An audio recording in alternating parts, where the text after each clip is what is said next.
प्यारे बच्चों, राधे राधे राधे राधे। कैसे हैं आप सब? अच्छे हैं? मैं Ashok Mishra learning with Radhe Radhe YouTube channel में आपका हार्दिक स्वागत करता हूं। बच्चों, आज हम लेकर के आए हैं आपके लिए रस टॉपिक चल रहा था, तो आज के लेक्चर में हम पढ़ेंगे हिंदी कविताओं में रस कौन सा? वीर रस। ठीक है। और ये HTET, KVS, DSSS, TGT, PGT, net में भी प्रश्न पूछे जाते हैं।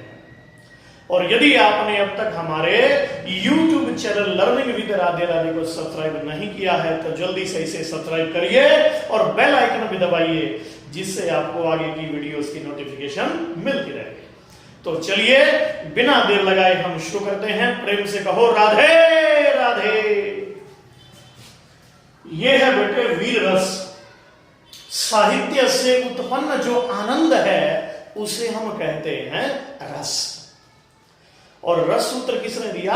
भरत मुनि ने दिया। तो वीर रस किसे कहते हैं तो ध्यान दीजिएगा। लक्षण क्या है इसका?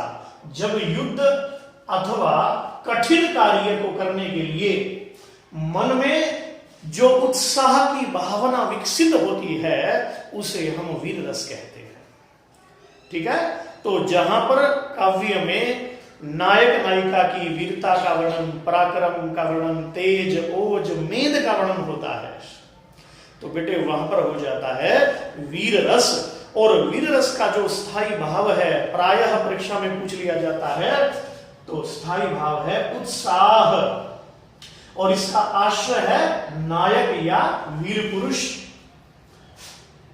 जो मन में स्थित रहते हैं स्थायी रूप से, उन्हें कहते हैं स्थायी भाव। और जिसमें रस जागता है वो आश्रय है, और जिसको देख करके जागृत होता है वो आलंबन है। शत्रु को देख करके आप में विरस जागा तो शत्रु हो जाएगा आलंबन।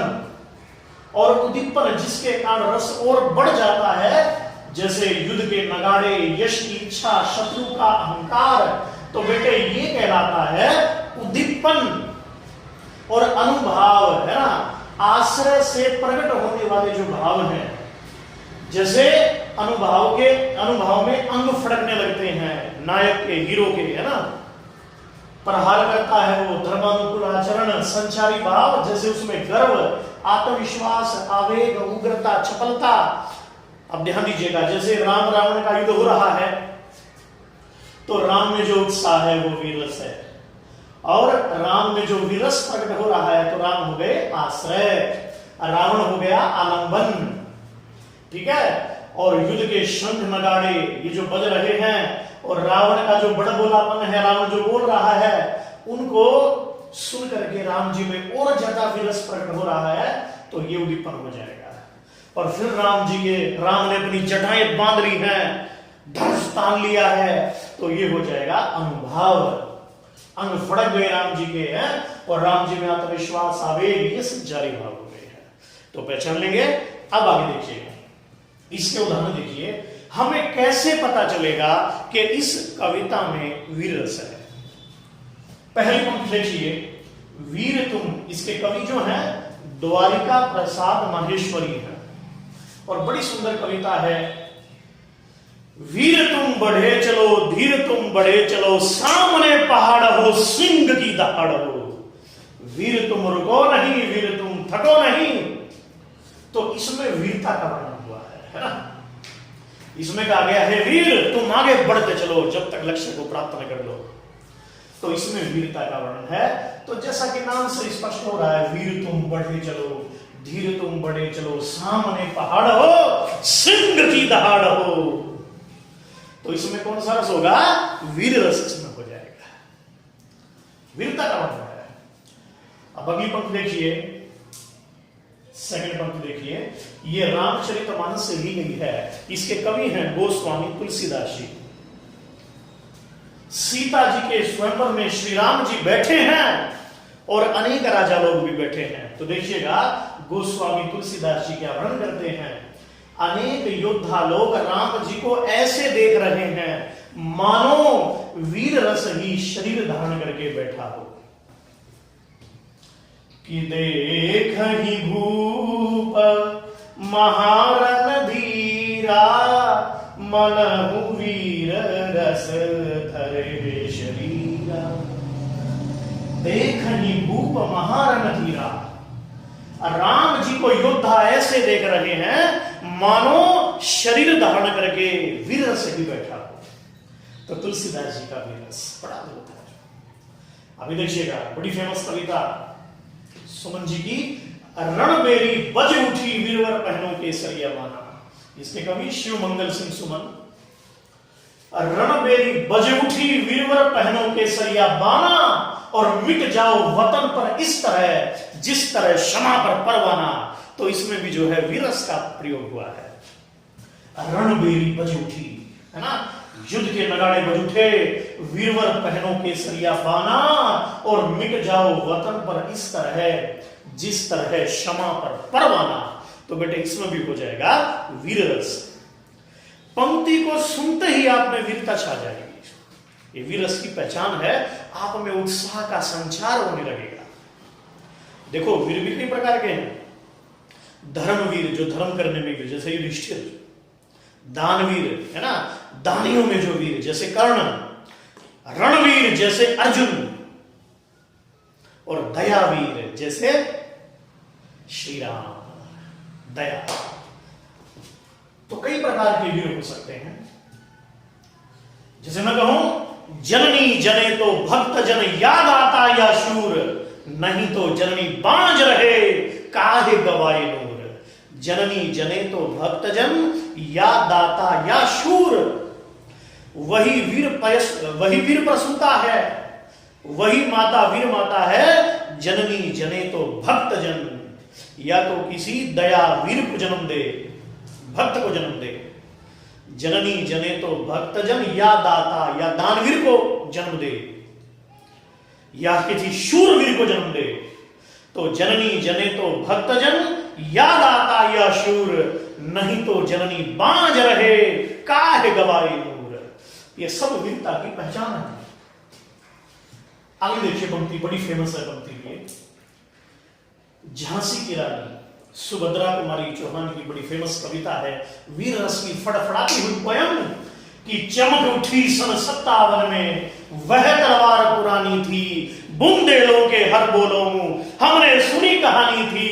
बूढ़े भारत में भी आई फिर से नई जवानी थी, खूब लड़ी मर्दानी वह दो झांसी वाली रानी थी। तो इसमें झांसी की रानी लक्ष्मीबाई की वीरता का वर्णन हुआ है। तो इसमें भी हो जाएगा वीर रस। पहचान लेंगे, रघुकुल रीति सदा चली आई, प्राण जाए पर वचन न जाए। रघुवंशियों की वीरता का वर्णन है, तो इसमें भी वीर रस है। समझ में आ रहा है बेटा? बोलो, आगे देखिएगा। अब देखो ये पांचवी जो पंक्ति है बड़ी इंपॉर्टेंट है। इसके कवि है पंडित नरेंद्र मिश्र, बहुत इंपॉर्टेंट है। कविता का नाम है पद्मिनी गोरा बादल, राजस्थानी वीरता। इस कविता में उस समय का वर्णन है जब अलाउद्दीन खिलजी मेवाड़ के राणा रतन सिंह को छल से बंदी बना करके अपने साथ दिल्ली ले जाता है और संदेशा भिजवा देता है, रानी पद्मावती को दे जाओ और राणा को ले जाओ। अब रानी पद्मावती को जब ये खबर मिलती है तो रानी पद्मावती सेनापति गोरा सिंह के पास जाके रोने लगती है और राणा की रक्षा के लिए प्रार्थना करती है। और जब ये दृश्य सुना, जब ये बात सुनते हैं सेनापति गोरा सिंह, तो प्रतिज्ञा कर लेते हैं और क्या बोलते हैं, जब तक गोरा के कंधे पर दुर्जय शीश रहेगा, महाकाल से भी राणा का मस्तक नहीं कटेगा। तुम निश्चिंत रहो महलों में, देखो सबर भवानी, खिलजी देखेगा केसरिया तलवारों का पानी। तो इसमें भी जो है वीरस का प्रयोग हो रहा है। अलाउद्दीन खिलजी, जिसे दूसरा सिकंदर इतिहास में कहा जाता है, और जिसने रानी पद्मावती की ब्यूटी को देख करके जो ड्यूटी भूल गया था अलाउद्दीन खिलजी, और उसने रानी पद्मावती को पाने के लिए मेवाड़ पर 18 बार आक्रमण किया था। ऐसा पद्मावत ग्रंथ में वर्णन मिलता है, जो मलिक मोहम्मद जायसी की अमर रचना है। देखिएगा, सेनापति गोरा कहते हैं कि जब तक मैं जिंदा हूं राणा को कुछ नहीं होगा, और मैं कल राणा को बचा कर गिराऊंगा। जब तक गोरा के कंधे पर दुर्जय शीश रहेगा, महाकाल से भी राणा का मस्तक नहीं कटेगा। तुम निश्चिंत रहो महलों में, देखो समर भवानी, खिलजी देखेगा अब केसरिया तलवारों का पानी। तो इसमें राणा की प्रतिज्ञा, ठीक है। कौन राणा? गोरा। राणा माने जो रण में वीर है, ऐसा वीर बांकुरा गोरा। और गोरा राणा को बचा करके मिलाता है और बचाते बचाते उसकी मृत्यु हो जाती है, वीर गति को प्राप्त हो जाता है सेनापति गोरा सिंह। आगे देखिएगा, पृथ्वीराज की शूरवीरता घर घर बनी देश की आन। पंक्ति नंबर 6 देखिए। इसमें उस समय का वर्णन है जब अफगानिस्तान का राजा, जिसका नाम था अफगानिस्तान का शहनशाह मोहम्मद गोरी, तराइन के प्रथम युद्ध में पृथ्वीराज चौहान से पराजित होता है। तराइन के सेकंड 1192 में पृथ्वीराज चौहान को छल से बंदी बना करके ले जाता है और उसकी आंखें निकाल लेता है, उसे अंधा कर देता है और जेल में डाल देता है। और मरने से पहले तेरी कोई अंतिम इच्छा हो तो बता दो। पृथ्वीराज चौहान कहता है कि यदि तुम मरने से पहले मुझे मेरे मित्र चंद बरदाई से मिलवा दो, तुम्हारा उपकार न मानूंगा।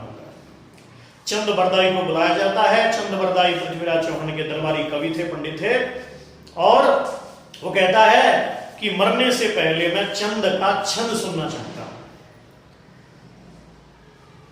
चंद आकर के कहता है मोहम्मद गोरी को कि मेरा मित्र शब्द बेदी बाण चलाना चाहता है।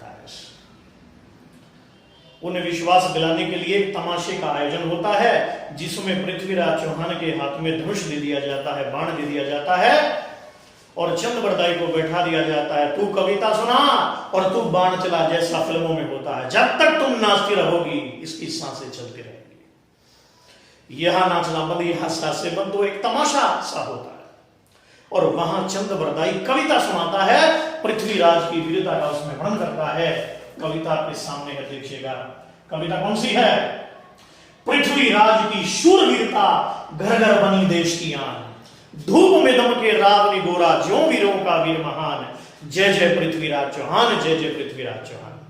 अब अपना पूरा ध्यान मेरी ओर करो चौहान, क्योंकि पृथ्वीराज चौहान अंधे हो गए थे। और फिर कहता है कि 4 हाथ 24 गज, अंगुर अष्ट प्रमाण, ताहू पर सुल्तान है, चूक मत चौहान। कविता देखिए, 4 हाथ 24 गज, अंगुर अष्ट प्रमाण, ताहू पर सुल्तान है, मत चूक चौहान। कविता मेरी पूर्ण हुई, तू भी कर दे काम तमाम। जैसे कविता पूरी हुई और इधर मोहम्मद गोरी कहता है चलाओ तीर, निशान लगाओ। तो कान तक के खींच करके पृथ्वीराज चौहान बाण चलाता है और उसकी गर्दन के आर पार बाण हो जाता है। तो पृथ्वीराज चौहान ने शब्द बेदी बाण चला करके मोहम्मद गोरी को मारा। इसकी जानकारी हमें मिलती है पृथ्वीराज रासों में। और ये पृथ्वीराज रासो जो है, ये हिंदी का प्रथम महाकाव्य है। कर लेंगे बेटे, आगे देखिएगा। तो इसमें पूरी तरह से कौन सा रस है? वीर रस है। भारत का इतिहास वीर रस से ओतप्रोत है, भरा हुआ है। ऐसे ही मेवाड़ की वीरता का वर्णन मिलता है कि धरती का वक्ष चीर चीर धीरता बनी, रोता मयंक सूर्य ऐसी वीरता बनी, दिए की आग सूर्य सी प्रचंड हो गई, पी करके जहर जैसे नीलकंठ हो गई। पी करके जहर जैसे नीलकंठ हो गई, मेवाड़ की धरा को आसमान कर दिया, पन्ना ने अपना लाल कुर्बान कर दिया। इसमें भी जो है बेटे वो वीर रस का प्रयोग है। पन्ना का नाम सुने होंगे। पन्ना धाय जो थी, महाराणा प्रताप सिंह के पिता राणा उदय सिंह को उसने बचाया था और अपने पुत्र का बलिदान कर दिया था। पहचानेंगे, धरती का वक्ष चीर चीर धीरता बनी, रोता मयंक सूर्य ऐसी वीरता बनी, दिए की आग सूर्य सी प्रचंड हो गई, पी करके जहर जैसे नीलकंठ हो गई, सागर के आंसू रोई थी चंबल की धार भी, इससे बड़ी कथा नहीं मिलेगी प्यार की, राणा को जंग जीत का आशीष दे दिया, थाली में काट छत्रणी ने शीश दे दिया। इसमें भी रानी हड़ीबाई की जो है उसके बलिदान का वर्णन हुआ है। किस तरह से रानी ने अपने शीश को काट करके थाली में सजा के दे दिया था। तो कभी समय मिलेगा तो स्टोरी सुनाऊंगा। अभी आप ये समझिएगा कि इन सब में कौन सा रस है बेटे, ये हो जाएगा वीर रस। पहचान लेंगे। परीक्षा में आपसे ये पूछेंगे वीर रस की क्या परिभाषा है, तो युद्ध अथवा कठिन कार्य को करने के लिए मन में जो उत्साह जागता है उसे हम वीर रस कहते हैं। और वीर रस का स्थायी भाव होता है उत्साह। और वीर रस के जो पार्ट्स हैं वो है दयावीर, युद्धवीर, रणवीर, धर्मवीर। तो चलिए बस आज इतना ही है। इन्हीं शब्दों के साथ मैं विराम लेता हूं। आप सभी को राधे राधे। आप इसका स्क्रीनशॉट लेना चाहें तो ले सकते हैं।